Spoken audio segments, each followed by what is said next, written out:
Second ಲಾಕ್ಡೌನಲ್ಲಿ Covid volunteers ಆದ್ವಿ. SP ಒಂದು card ಕೊಟ್ಟಿದ್ರು ಕೋವಿಡ್ ವಾಲಂಟಿಯರ್ ಅಂತ. ಪ್ರತಿದಿನ ಬೆಳಗ್ಗೆ ಮನೆಯಿಂದ ಹೊರಡೋದು, ಫುಡ್ ರೆಡಿ ಮಾಡ್ತಾಯಿದ್ವಿ, ಫುಡ್ ಪ್ಯಾಕ್ ಮಾಡ್ತಾಯಿದ್ವಿ. ಆವಾಗ ಎಲ್ಲ ಲಾಕ್ ಆಗಿತ್ತು. ಈ ಹಾಸ್ಪಿಟ್ಲ್ಗಳಲ್ಲಿ ಅಡ್ಮಿಟ್ ಆಗಿದ್ದರೆ ಕೋವಿಡ್ ಬಿಟ್ಟು ಬೇರೆ ಪೇಷಂಟ್ಗಳು ಅಡ್ಮಿಟ್ ಆದಾಗ ಅವ್ರ ಮನೆಯವರೆಲ್ಲ ಅಲ್ಲೇ ಇರ್ತಿದ್ರು. ಕ್ಯಾಂಟೀನ್ ಓಪನ್ ಇಲ್ಲ, ಎಲ್ಲೂ ಫುಡ್ ಸಿಗ್ತಿರಲಿಲ್ಲ. ಸೊ ಹಾಗಾಗಿ ಅನ್ನ ಪರಬ್ರಹ್ಮ ಅನ್ನೋ ಬ್ಯಾನರಲ್ಲಿ ಎಲ್ಲ ಕಡೆ ಫುಡ್ ಸಪ್ಲೈ ಕೊಡ್ತಿದ್ವಿ. ಈವನ್ ಕೋವಿಡ್ ಪೇಷಂಟ್ಸ್ಗಳು ಹೊರಗಡೆ ಯಾರು ಪೇಷಂಟ್ಸ್ ಕೋವಿಡ್ ಬಂದವರು ಹೊರಗಡೆ ಇವರು ಇರ್ತಿರಲ್ಲ ರಿಲೇಟಿವ್ಸು, ಅವರಿಗೂ ಕೊಟ್ಟಿದ್ವಿ. ಹಾಸ್ಪಿಟ್ಲ್ಗಳಲ್ಲಿ ಕೊಟ್ಟಿದ್ವಿ. ಶವಾಗಾರದ ಹತ್ರ ಆ್ಯಂಬುಲೆನ್ಸ್ ಡ್ರೈವರ್ಸಿಗೆ ಕೊಡ್ತಿದ್ವಿ. ಅವ್ರು ಆ್ಯಂಬುಲೆನ್ಸ್ ಡ್ರೈವರ್ಸ್ ಹೇಳ್ತಾಯಿದ್ರು, ಸರ್ ಹಾಸ್ಪಿಟ್ಲ್ ಹತ್ರ ಬರೋಕ್ಕೆ ಹೆದರ್ಕೋತಾರೆ, ನೀವು ಶವಾಗಾರ ತನಕ ಬಂದು ಊಟ ಕೊಡ್ತಾ ಇದ್ದೀರಲ್ಲ ಅಂತ ಪ್ರತಿದಿನ ಕಾಯೋರು ನಾವು ಬರೋದು. ಇದ್ರ ಜೊತೆಗೆ ನಮ್ಮ ಹೊನ್ನಾಳಿ ರೇಣುಕಾಚಾರ್ಯ ಸರು ಕಲಾ ಸಾಂತ್ವನ ಅಂತ ಪ್ರೋಗ್ರಾಮ್ ಮಾಡಿದರು. ಕೋವಿಡ್ ಕೇರ್ ಸೆಂಟರ್ಗಳಲ್ಲಿ ಪೊಲೀಸ್ ಬರೋರು, ರೇಣುಕಾಚಾರ್ಯ ಅವರು ಬರೋರು, ನಾವು ಆರ್ಟಿಸ್ಟ್ಗಳು ಹೋಗ್ತಾಯಿದ್ವಿ.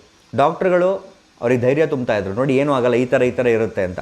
ಪೊಲೀಸ್ ಬಂದು ಅವರು ಮಾತಾಡ್ತಾಯಿದ್ರು, ರೇಣುಕಾಚಾರ್ಯ ಸರ್ ಮಾತಾಡ್ತಿದ್ರು. ಆಮೇಲೆ ನಮ್ಮ ಪ್ರೋಗ್ರಾಮ್ ಸ್ಟಾರ್ಟ್ ಆಗ್ತಾಯಿತ್ತು. ನಾವು ಅವ್ರಿಗೆ ಇಷ್ಟ ಆಗೋ ಹಾಡುಗಳನ್ನೇಳಿ ಅವ್ರಿಗೆ ಖುಷಿ ಪಡಿಸ್ತಾ ಇದ್ವಿ.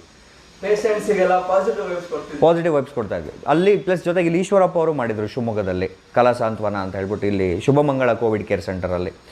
ಸೊ ಈ ರೀತಿ ನಮ್ಮದಿತ್ತು. ಆಮೇಲೆ ನಮಗೆ ಕೋವಿಡ್ ವಾಲಂಟಿಯರಿಂದ ಇದ್ದಿದ್ದರಿಂದ ನಮ್ಗೆ ಯಾರೋ ಮೆಡಿಸಿನ್ ಬೇಕು ಅಂತ ಫೋನ್ ಮಾಡಿದ್ರೆ, ಅಥವಾ ಮನೇಲಿ ಕ್ವಾರಂಟೈನ್ ಆದವರು ಫುಡ್ ಬೇಕು ಅಂತ ಕೇಳಿದ್ರೆ ಮನೆಗೆ ಕೊಡ್ತಿದ್ವಿ. ಮೆಡಿಸಿನ್ ಬೇಕು ಅಂದರೆ ಮೆಡಿಸಿನ್ ತಲುಪಿಸ್ತಾ ಇದ್ವಿ. ಕೆಲವರು ಅವಾಗ ನಮಗೂ ಕೇಳಿದ್ದಿದೆ, ಅಲ್ಲ ನೀವು ತಿರುಗಾಡ್ತಿರಲ್ಲ, ನಿಮ್ಮಿಂದ ಹಬ್ಬಲ್ವಾ ಕೋವಿಡ್ಡು ಅಂತ ಕೇಳಿದ್ದು. ಬಟ್ ನಮಗೆ ಏನೇನು ಪ್ರಿಕಾಷನರಿ ಮೆಜರ್ಸ್ ತೊಗೋಬೇಕು ಅಂತ ಸ್ಟ್ರಿಕ್ಟಾಗಿ ಹೇಳಿ ನಾವು ಸ್ಟ್ರಿಕ್ಟಾಗಿ ಫಾಲೋ ಮಾಡಿದ್ದು, ನನ್ನಿಂದ ಹಿಡಿದು ನನ್ನ ಮನೇಲಿರೋರು. ಯಾಕಂದರೆ ಎಲ್ಲ ಮುಗಿಸ್ಕೊಂಡು ನಾವು ಮನೆಗೆ ಬರಬೇಕಲ್ಲ. ನಮ್ಮ ಮನೇಲಿ ನನಗಾಗಿರ್ಬೋದು, ನನ್ನ ಫ್ಯಾಮಿಲಿ ಮೆಂಬರ್ಸ್, ನನ್ನ ಜೊತೆ ಇದ್ದ ಸರ್ಕಲ್ ಯಾರಿಗೂ ಕೂಡ ಕೋವಿಡ್ ಪಾಸಿಟಿವ್ ಬಂದಿಲ್ಲ. ನಾವು ಅಷ್ಟು ಕೇರ್ ತೊಗೊಂಡು ನೀಟಾಗಿ ಏನು ಸೇವೆ ಮಾಡಬೇಕೋ ಆ ಸೇವೆನೂ ಮಾಡಿ ಆ ಕೋವಿಡ್ ಟೈಮಲ್ಲಿ ಸಾರ್ಥಕವಾಗಿದ್ವಿ ಅಂತ ಹೇಳ್ಬೋದು. ಅದು ಬಿಟ್ಟರೆ ಇನ್ನೊಂದು ಕೋವಿಡ್ ಟೈಮಲ್ಲಿ ಜಾಸ್ತಿ ಮಾಡಿದ್ದು ಅಂದರೆ ಫ್ರೀ ಫೈರ್ ಗೇಮ್ ಆಡಿದ್ದು. ರಾತ್ರಿ ಮೇಲೆ ನನ್ನ ಫ್ರೆಂಡ್ಸ್ ಎಲ್ಲ ಆನ್ಲೈನ್ ಬರ್ತಾಯಿದ್ರು. ನನ್ನ ಫ್ರೆಂಡ್ ಕಿರಣ ಬರ್ತಾಯಿದ್ದ, ಅವನ ಜೊತೆ ಆಡ್ತಾಯಿದ್ದೆ. ಆ ಹಳೆ ಮನೇಲಿ ಇರ್ಬೇಕಾದ್ರೆ ನೆಟ್ವರ್ಕ್ ಬೇರೆ ಸಿಗ್ತಿರಲಿಲ್ಲ, ಹೊರಗಡೆ ಕೂತ್ಕೊಂಡು ಆಡ್ತಾಯಿದ್ದೆ, ಇಯರ್ಫೋನ್ ಹಾಕೊಂಡು ಹೊಡಿ ಅಂತ. ಒಂದು ಟೈಮ್ ಏನಾಗಿದೆ, ಪೊಲೀಸ್ ಬಂದು ಬೈಕಲ್ಲಿ ಕೆಳಗಡೆ ನಿಂತ್ಕೊಂಡು ನೋಡ್ತಾ ಇದ್ದಾರೆ. ನಾನು ಆಡ್ಬೇಕಾದ್ರೆ ಸಡನ್ನಾಗಿ ನೋಡಿದೆ, ಅವ್ರು ಹಿಂಗೆ ಏನು ಅಂತ ಕೇಳಿದ್ರು. ನಾನು ಸರ್ ಗೇಮು, ಮಾತುಕತೆ ಇಲ್ಲ, ಹಿಂಗೆ ಅಂದೆ. ಅವ್ರು ಅದಕ್ಕೆ ಹಿಂಗೆ ಒಳಗಡೆ ಹೋಗು ಅಂದರು. ಸರಿ ಸರ್ ಅಂತ ಒಳಗಡೆ ಬಂದೆ.